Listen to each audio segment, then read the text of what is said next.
So on Sunday, Newcastle will welcome Arsenal to St. James's Park. Very interesting game to look out. I'm sure the neutrals will be enjoying it. And it should be an impressive match for both Newcastle fans and Arsenal fans. Newcastle trying to lock down the third position on the table and qualify for the Champions League. Arsenal trying to see if they can put a bit of pressure on Manchester City, even though if you look at it logically, it looks like Manchester City have the advantage. They should win the league. It will take a monumental collapse, an implosion of a gangster proportion for them to actually not win the league. So let's see how it goes. So our record at Newcastle has not been very pleasant. The last time we were comprehensively beaten, even though some Arsenal fans will argue we had a bit of injury issues there, but let's be real, we were comprehensively beating St. James's Park last season, which ended our hopes of qualifying for the Champions League last time. So this time, Arsenal actually mathematically qualified for the Champions League. Fantastic. Shout out to Arteta. Shout out to Edu, shout out to Kroenke on that, and the players too. Newcastle, like I said a minute ago, want to lock down the third position. We know Manchester United are behind them in fourth place. So it should be an interesting match. Newcastle have been bleating team. They beat Everton comprehensively the last time at the Goodison Park. They beat Spurs comprehensively. They've been scoring goals, consistently less goals. So if Arsenal don't turn up, if Arsenal go there thinking their reputation is good enough, we will be comprehensively beaten, as in who will be obliterated. So we need to go there and turn up. I understand the last time against Chelsea, we did make a few changes. Kivior came for holding, which I think is a decent change. Ali change it because what we were doing before was not working. Now, against Newcastle, we know how good Kivior is. Sorry, excuse me. We know how good Kivior is. So now, let's not forget, Jorginho started the match rather, and Partey was on the bench. We cannot afford that. You look at the midfield of Newcastle, we have Joe Linton, Bruno Gomares, and Joe Willock. Those are athletic players, technical players, and physical players. Compared to the team we play against Chelsea in the midfield, Odegaard, very silky, very skillful, good on the eye, easy on the eye, he knows how to play those throw passes, he knows how to drop a shoulder, but he's not physical. He's not physical. You can't bully him easily, but he doesn't give you that presence in the midfield compared to the likes of Joe Linton, who will give you presence, pace, and power, or Bruno Gomares, who will do the same thing. Willock is slightly lanky, but he still has a bit of presence.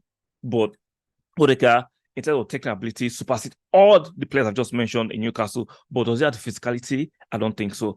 Jorginho, very, very technical too, does not have the pace, the athleticism, so he cannot compete. See, I understand that sometimes the likes of Barca did it. They got away with being very technical, but those players were extremely technical.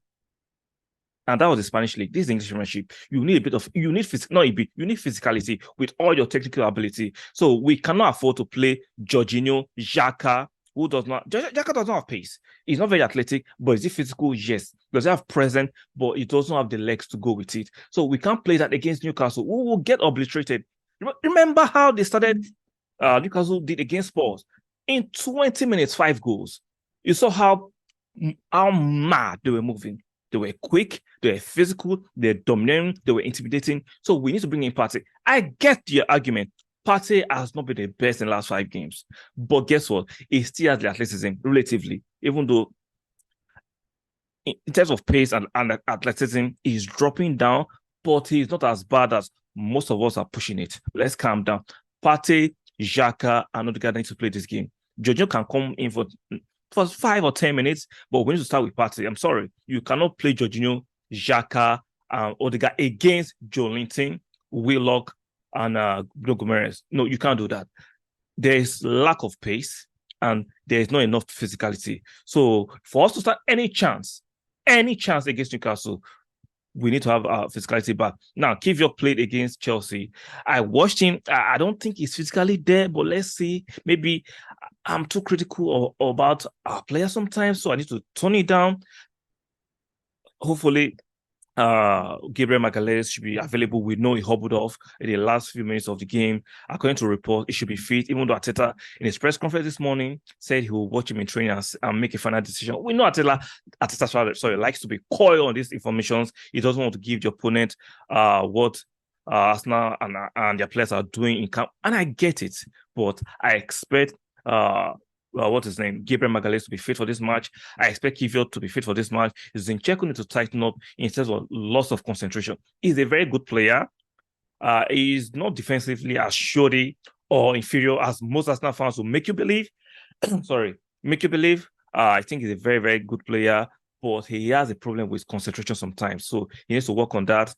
Ben White, I expect him to play as right back, even though I disagree with that, but I'm not the manager. Arteta is the manager. I'll have preferred to put Ben White in the middle as center half and bring in a youngster. But Arteta keeps on doing what he wants to do.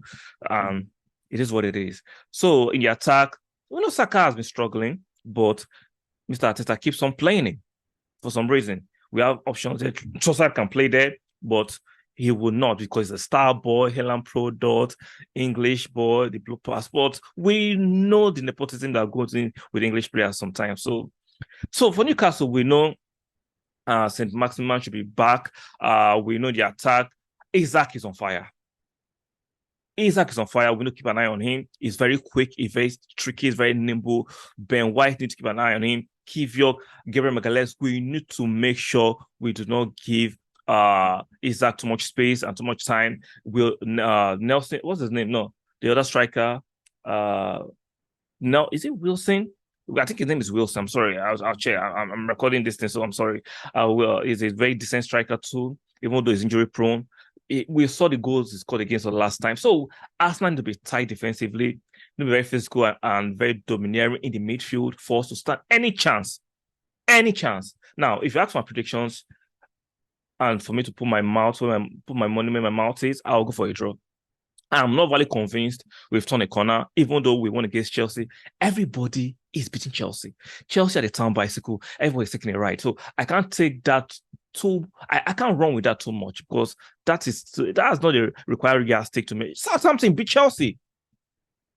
And they're due for relegation. So you can't tell me, I know the English Premiership is competitive, but everybody is beating Chelsea. Everybody beats Lampard. So I can't use that yardstick to gauge if Arsenal is making improvements based on how terrible we've been in the last few games. So this game gives us a proper test of if Arsenal actually are making the right progress after the slump of having 3 draws in the last few games and 1 win and 1 loss, compared to Newcastle, who had 4 victories and 1 loss in the last 5 games. So Newcastle look favorite in this match, really based on form, but based on history, people will expect Arsenal to go there and beat Newcastle. It's not impossible, but is it probable at this time based on form? Like I said, if I have to predict, I'll go for a 2-2 draw. I think we are not as strong as a lot of people are making it. Even though we won the last match against Chelsea, I am not swayed yet. I'm not being overly pessimistic. I'm just being a realist. I'm using my brain and my logic. And for Newcastle, I will not be surprised if they get a shock victory. It won't be a shock victory. If they get a victory against Arsenal, I won't be surprised. And at the same time, I'll be surprised if they lose to Arsenal. And if you flip to that on the other side, I think Arsenal could get a victory. But on the balance of probability, I think we'll be able to get a draw. And Newcastle just based on form. So let me know your predictions in the comment section. Let me know what you think about both teams. Newcastle are vying to qualify for the Champions League. They deserve it. In my opinion, they've played well, even though they slumped. But since after they lost to Manchester United in the Carling Cup, they've been moving crazy. And for Arsenal, since the unfortunate draw to Liverpool at Anfield, they've been struggling for form and performances and result until they beat Chelsea in the last game. Like I said, everybody's beating Chelsea. I'm not too impressed, but I get it. Points on board is always better sometimes. And like I said, that gives us at least a glimmer of hope. A glimmer of hope that if Manchester City decide to fumble it, if Manchester City decide to self-destruct, then we'll be there to pick up the slack. So if you like my content and you're new to my channel, please do me a favor by subscribing. If you're not subscribed yet, make sure you take a like on the video.